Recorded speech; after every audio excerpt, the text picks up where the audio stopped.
السلام علیکم ناظرین، نسوخ ایک عورت نما آدمی تھا۔ باریک آواز، بغیر داڑھی اور نازک اندام مرد تھا۔ وہ اپنے ظاہری شکل و صورت سے فائدہ اٹھاتے ہوئے زنانہ حمام میں عورتوں کی مساج کیا کرتا تھا۔ کوئی بھی اس کی حقیقت نہیں جانتا تھا، سبھی اس کو عورت سمجھتے تھے۔ یہ طریقہ اس کے لیے ذریعہ معاش تھا اور وہ عورتوں کے جسم سے لذت بھی لیتا رہا۔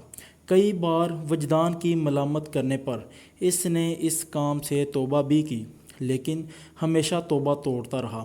ایک دن بادشاہ کی بیٹی حمام گئی اور حمام اور مساج کرنے کے بعد پتہ چلا کہ اس کا موتی اور ہیرا گم ہو گیا ہے۔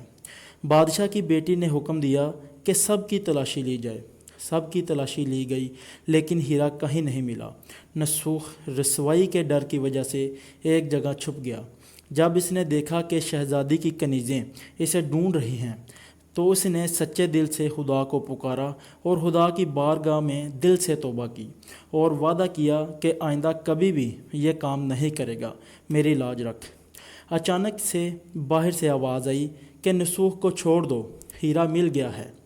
نسوخ نم آنکھوں کے ساتھ شہزادی سے اجازت لے کر واپس گھر آ گیا۔ نسوخ نے قدرت کا کرشمہ دیکھ لیا تھا اور اس کام سے ہمیشہ ہمیشہ کے لیے توبہ کر لی۔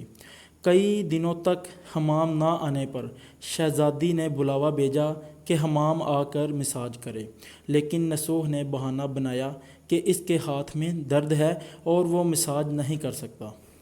نسوخ اس کے بعد کبھی حمام نہیں گیا اور اسے لگا کہ اس کا اس شہر میں رہنا مناسب نہیں ہے۔ عورتیں اس کو پسند کرتی ہیں اور اس کے ہاتھ سے مساج لینا چاہتی ہیں۔ جتنا بھی مال غلط طریقے سے کمایا تھا وہ سب غریبوں میں بانٹ دیا اور شہر سے نکل کر کئی میل دور ایک پہاڑی پر ڈیرا جما کر عبادت خدا میں مشغول ہو گیا۔ ایک دن اس کی نظر ایک بھینس پر پڑی جو اس کے پاس چر رہی تھی۔ اس نے سوچا کہ یہ کسی چرواہے سے بھاگ کر یہاں آ گئی ہے اور میں اس وقت تک اس کی حفاظت کروں گا جب تک اس کا مالک نہیں آ جاتا۔ اور نسوخ اس کا دودھ استعمال کرتا رہا۔ کچھ دن کے بعد ایک تجارتی قافلہ راستہ بھول کر اس طرف آ گیا تو وہ سبھی پیاس سے نڈال تھے۔ انہوں نے نسوخ سے پانی مانگا اور نسوخ نے ان سب کو دودھ سے سیراب کر دیا۔ قافلے نے نسوخ سے شہر کا راستہ پوچھا اور اس نے نزدیکی اور آسان راستہ بتا دیا۔ جانے سے پہلے قافلے والوں نے نسوخ کو بہت سارا مال دیا اور نسوخ نے ان پیسوں سے پانی کا کنواں کھدوا دیا۔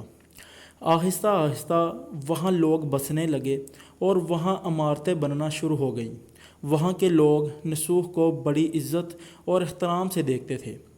رفتہ رفتہ نسوخ کی خبر بادشاہ تک پہنچی جو شہزادی کا باپ تھا۔ بادشاہ کی نسوخ سے ملنے کی بڑی چاہت تھی۔ انہوں نے نسوخ کو پیغام بھیجا کہ بادشاہ اس سے ملنا چاہتے ہیں، مہربانی کر کے تشریف لائیں۔ جب نسوخ کو پیغام ملا تو نسوخ نے ملنے سے انکار کر دیا اور کہا کہ میں معذرت چاہتا ہوں کہ مجھے بہت سارے کام ہیں۔ بادشاہ کو بہت تعجب ہوا تو بادشاہ نے کہا اگر نسوخ نہیں آ سکتے تو ہم چل کر نسوخ کے پاس جائیں گے۔ جب بادشاہ نسوخ کے علاقے میں داخل ہوئے تو ملک الموت کو حکم ہوا کہ بادشاہ کی روح کو قبض کر لے۔ اس زمانے کے رسم و رواج کے مطابق اور بادشاہ کے نسوخ کو ملنے کی وجہ سے نسوخ کو تخت پر بٹھا دیا گیا۔ نسوخ نے اپنے ملک میں عدل و انصاف کا نظام قائم کیا اور اسی شہزادی سے شادی کی۔ ایک دن نسوخ تخت پر بیٹھ کر لوگوں کے مسئلے سن رہا تھا کہ ایک آدمی وارد ہوا اور کہنے لگا کہ کچھ سال پہلے میری بھینس گم ہو گئی تھی اور آپ کی عدالت میں اپنی بھینس کا طلبگار ہوں۔ نسوخ نے کہا تمہاری بھینس میرے پاس ہے۔ یہ آج جو کچھ میرے پاس ہے یہ سب کچھ اسی وجہ سے ہے۔ نسوخ نے حکم دیا کہ اس کے سارے مال کا آدھا حصہ اس بھینس والے کو دے دیا جائے۔ وہ شخص خدا کے حکم سے کہنے لگا اے نسوخ جان لو، نہ میں انسان ہوں اور نہ ہی وہ جانور بھینس ہے، بلکہ ہم دونوں فرشتے ہیں۔ تمہارا امتحان لینے آئے تھے، اور یہ سارا مال اور دولت تمہارے سچے دل سے توبہ کا نتیجہ ہے۔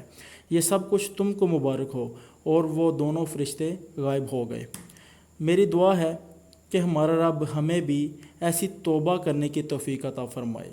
آمین۔